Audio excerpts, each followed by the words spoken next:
श्री स्वामी समर्थ सर्वांना दिवाळीच्या खूप खूप हार्दिक शुभेच्छा। बघा, धनत्रयोदशीच्या दिवशी यम दीपदान केले जाते।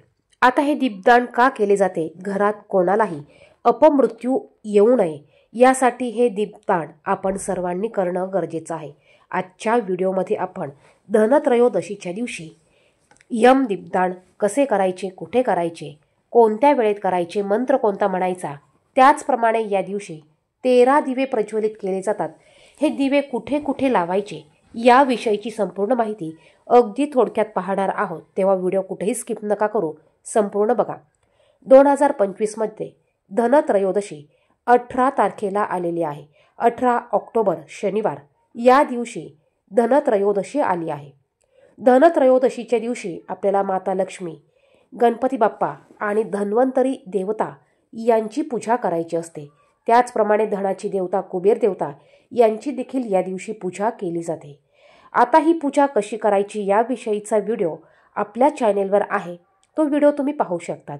कमेंट बॉक्समध्ये तुम्ही श्री स्वामी समर्थ नक्की लिहायचं आहे आणि व्हिडिओ पाहायला तुम्हाला जर का आवडत असेल तर व्हिडिओला नक्कीच लाईक करायचं आहे। बघा, आपल्या घरात कोणालाही अपमृत्यू येऊ नये किंवा अपमृत्यूची भीती वाटू नये यासाठी प्रत्येकाने यम दीपदान हे करायचं आहे। आता हे दीपदान आपल्याला वर्षातून एकदा म्हणजे धनत्रयोदशीच्या दिवशीच करता येते। हे दीपदान करण्यासाठी आपल्याला अगोदर आपल्या घरातील देवपूजा, धूप, दीप, दिवाबत्ती करून घ्यायची आहे। त्यानंतर धनत्रयोदशीची पूजा तुमची करून घ्यायची आहे आणि ही पूजा केल्यानंतर तुम्ही हे यम दीपदान तुमच्या वेळेनुसार तुम्ही संध्याकाळी अगदी 10-10:30 वाजेपर्यंत केलं तरी चालेल। घराबाहेर दक्षिण दिशेला तोंड करून एक दिवा लावला जातो। हा दिवा यमराजासाठी असतो आणि अकाली मृत्यू टाळण्यासाठी असतो, यालाच दीपदान असे म्हणतात। आता हा दिवा लावण्यासाठी तुम्ही जे 13 दिवे करणार आहात त्यातलाच एक दिवा तुम्ही यमराजासाठी लावू शकतात किंवा तुम्ही यमराजासाठी वेगळा कणकेचा दिवा बनवून 13 दिवे तुम्ही वेगळे बनवू शकतात। आता हे 13 दिवे जे आपण लावणार आहोत हे दिवे तुम्ही कणकेचे बनवले तरी चालेल किंवा तुम्ही 13 पंत्या घेतल्या तरी चालेल, परंतु यम दीपदान करण्यासाठी आपल्याला कणकेचाच दिवा बनवायचा आहे।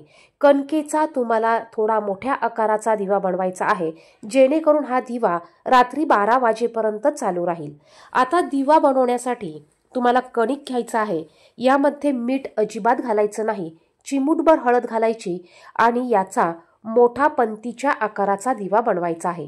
काही ठिकाणी चौमुखी दिवा बनवला जातो, तुमच्याकडे चौमुखी दिवा बनवण्याची पद्धत असेल तर तसा दिवा तुम्ही बनवला तरी चालेल किंवा एकमुखी दिवा बनवला तरी चालेल। आता काही ठिकाणी नुसता एकमुखी दिवा बनवला जातो, काही ठिकाणी याच्याबरोबर 2 मुटकुळे देखील बनवले जातात, तुम्ही 2 मुटकुळे बनवले तरी चालेल। जो दिवा आपण यम राजासाठी लावणार आहोत या दिव्यामध्ये तुम्हाला तिळाचं तेल घालायचं आहे किंवा तुम्ही मोहरीचं तेल घातलं तरी चालेल। जर का तुमच्याकडे हे दोन्ही तेल नसेल तर तुम्ही पूजेसाठी जे तेल वापरता ते तेल तुम्ही ह्या दिव्यामध्ये घातलं तरी चालेल। आता आपण पहिल्यांदा यम राजासाठी यम दीपदान कसं करायचं ते पाहू आणि यानंतर आपण 13 दिवे कसे आणि कुठे लावायचे हे पाहणार आहोत। सर्वात अगोदर तुम्हाला कणकेचा दिवा बनवून घ्यायचा आहे। यात कापसाची लांब वात घालायची, तिळाचं तेलाचं तेल घालायचं, मोहरीचं तेल घालायचं किंवा पूजेतलं तेल घातलं तरी चालेल। त्यानंतर हा दिवा तुम्हाला एका मोठ्या पानावर घ्यायचा आहे किंवा एका डिशीत तुम्ही घेतला तरी चालेल। यावर तुम्ही सजावटीसाठी विड्याची पानं किंवा कोणत्याही झाडाची पानं ठेवा, त्यावर तांदूळ ठेवा आणि यावर तुम्हाला हा दिवा ठेवायचा आहे।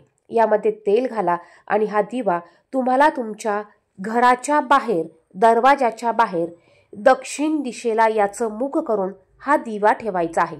शक्य झाल्यास तुम्ही बाहेरून आत येताना तुमच्या डाव्या हाताला हा दिवा तुम्हाला लावायचा आहे। दिवा लावताना देखील आपलं तोंड हे आपल्याला दक्षिण दिशेला करून उभं राहायचं आहे आणि मग हा दिवा लावायचा आहे। आता हा दिवा आपल्याला ठेवल्यानंतर तो प्रज्वलित करायचा आहे। त्यानंतर आपल्याला दिव्याला हळदी कुंकू अक्षदा फूल अर्पण करायचं आहे। दिव्यामध्ये थोडीशी आपल्याला साखर टाकायची आहे। शक्य झाल्यास काही ठिकाणी 1 रुपयाचं नाणं टाकतात, तुम्ही देखील 1 रुपयाचं नाणं आणि थोडी साखर टाकून हा दिवा प्रज्वलित करा। दिव्याला हळदी कुंकू अक्षदा फूल अर्पण करा आणि नमस्कार करा।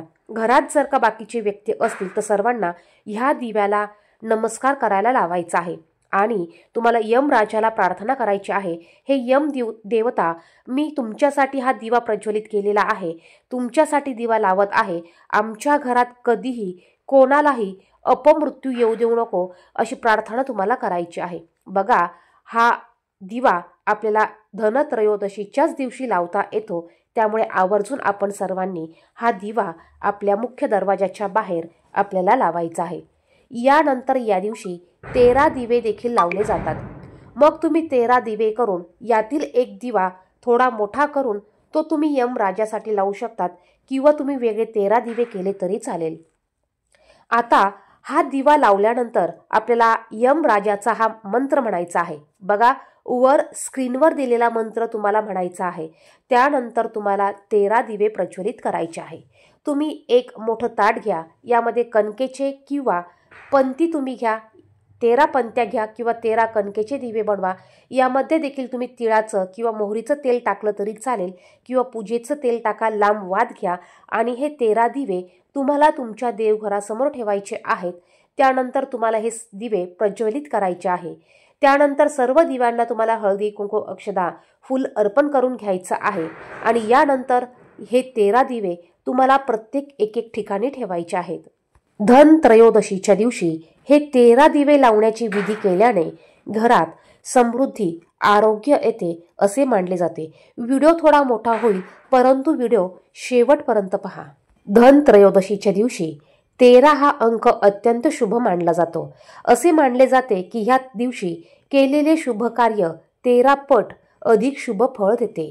धनत्रयोदशीच्या संध्याकाळी 13 दिवे प्रज्वलित करून धन, ऐश्वर्य, सुख आणि वैभवाचा आशीर्वाद मिळवणे शुभ मानले जाते। आता पहा, देवी लक्ष्मी, श्री गणेश, कुबेर देवता आणि धन्वंतरी देव यांची पूजा केल्यानंतर सर्वप्रथम घराच्या दक्षिण दिशेला मुख्य दरवाजाजवळ यमदीप प्रज्वलित केल्यानंतर आपल्याला हे दिवे लावायचे आहे। आता या 13 दिव्यांपैकी एक दिवा आपल्याला देवघरासमोर ठेवायचा आहे। देवघरात जरी आपण दिवा लावलेला असला तरी ह्या 13 दिव्यांपैकी एक दिवा आपल्याला आपल्या देवघरासमोर ठेवायचा आहे। त्यानंतर दुसरा दिवा आपल्याला तुळशी समोर ठेवायचा आहे। यानंतर यातील 2 दिवे आपल्याला आपल्या घराच्या मुख्य दरवाजाच्या दोन्ही कोपऱ्यात ठेवायचे आहे। मग ह्या दिव्याची वात आपल्याला नेहमीप्रमाणे समोरच्या दिशेलाच करायची आहे। यानंतर 5वा दिवा आपल्याला आपण जिथे डस्टबिन ठेवतो, कचरा आपण जिथे ठेवतो त्या ठिकाणी दिवा ठेवायचा आहे। यातील 6वा दिवा आपल्याला आपण घरात किचनपाशी जिथे पिण्याचं पाणी ठेवतो त्या ठिकाणी ठेवायचा आहे। 7वा दिवा आपल्याला आपल्या घरातील खिडकीवर आणि घराच्या कोपऱ्यावर प्रज्वलित करायचा आहे।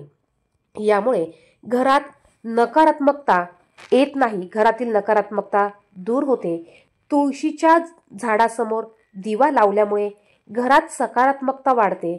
त्यानंतर एक दिवा आपल्याला घराच्या छतावर लावायचा आहे। बघा, एक दिवा घराच्या छतावर मोकळ्या ठिकाणी लावायचा आहे। एक दिवा आपण आपल्या मोकळ्या अंगणात लावायचा आहे। जर का दिवे जास्त असतील तर तुम्ही अजून एक दिवा तुमच्या देवघरासमोर लावू शकतात। त्यानंतर बघा, अजून जर का दिवे शिल्लक असतील तर तुम्ही तो दिवा तुमच्या घरातील किचन जवळ लावायचा आहे, गॅसच्या बाजूला तुम्हाला लावायचा आहे। एक दिवा तुम्ही तुळशी समोर लावा।